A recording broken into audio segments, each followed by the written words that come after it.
स्वागत है आपका एक बार फिर से बिहारी गुरुजी चैनल पर। इस वीडियो में बिहार एसटीईटी 2019 में जो कंप्यूटर साइंस के लिए क्वालिफ़िकेशंस था उसको हम लोग देखेंगे, क्योंकि काफ़ी ज़्यादा कैंडिडेट्स को क्वालिफ़िकेशंस को लेकर के कन्फ्यूज़न है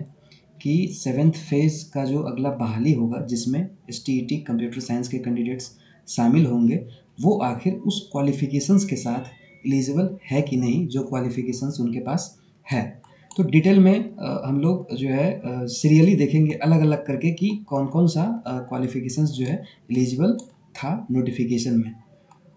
सबसे पहले नंबर पे बी बीटेक यदि आपका कंप्यूटर साइंस या आईटी से है तो आप एलिजिबल हैं, ठीक है।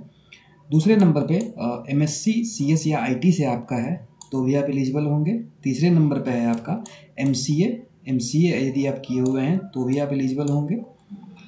चौथे नंबर पे यदि आपके पास बीसीए है, कोई यदि बीसीए सिर्फ किया है और एमसीए नहीं किया है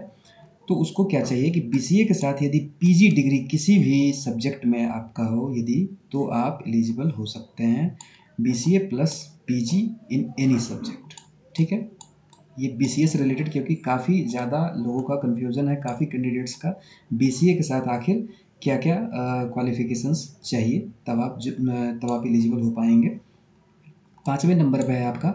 बी बीटेक सीएसआईटी के अलावा, ठीक है, अदर देन सीएसआईटी के अलावा यदि किसी भी ब्रांच में आपका बीई बीटेक है और साथ में यदि पीजीडीसीए का डिग्री आपके पास है तो आप एलिजिबल हो जाएंगे, ठीक है। बीई बीटेक सीएसआईटी के अलावा, सीएसआईटी तो डायरेक्ट एलिजिबल है, उसको कोई एक्स्ट्रा डिग्री नहीं चाहिए, ठीक है, बीई बीटेक सीएसआईटी को। और सीएसआईटी के अलावा यदि किसी भी सब्जेक्ट से आपका बीई बीटेक है तो पीजीडीसीए का डिग्री चाहिए,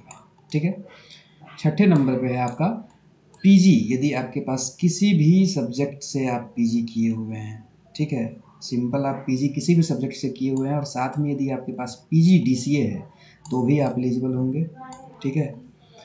सातवें नंबर पे है आपका पीजी डिग्री यदि आपका किसी भी सब्जेक्ट से है, ठीक है, जैसा कि ऊपर पीजी प्लस पीजी डीसीए था, यहाँ पर भी आपको पीजी यदि किसी भी सब्जेक्ट से आप किए हुए हैं और साथ में आपका यदि ए लेवल आपके पास है, ए लेवल, तो आप एलिजिबल हो जाएंगे। आठवें नंबर पे है आपका पीजी डिग्री, ठीक ऊपर की तरह जो है पीजी डिग्री आपका किसी भी सब्जेक्ट में यदि आपके पास है और जैसे यहाँ पे ए लेवल था, यहाँ पर आपके पास यदि बी लेवल है तो आप एलिजिबल हो जाएंगे। 9वें नंबर पे है आपका ग्रेजुएशन, यहाँ पे आप ध्यान देंगे, यहाँ पर पीजी था प्लस बी लेवल, यहाँ पे पीजी था प्लस ए लेवल और यहाँ पे आपका है ग्रेजुएशन, किसी भी सब्जेक्ट से आप यदि ग्रेजुएट हैं और प्लस यदि आपके पास सी लेवल है, यानी कि सी लेवल प्लस ग्रेजुएशन हो गया और ए और बी लेवल प्लस पीजी हो गया, तो आप एलिजिबल हो जाएंगे यहाँ पे।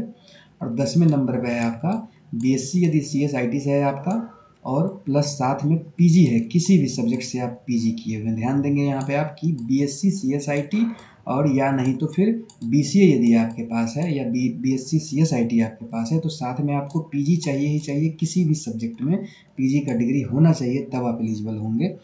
तो आप देख लीजिए आप लोग मिला करके कि इनमें से कौन सा क्वालिफिकेशंस आपके पास है, कोई एक क्वालिफिकेशंस इन 10 में से, ठीक है, आपके पास होना चाहिए। ये यदि आपके पास नहीं है, ठीक है, तो आप किसी भी स्टेज पर आपको छाटा जा सकता है, आप एलिजिबल नहीं हो पाएंगे एसटीईटी कंप्यूटर साइंस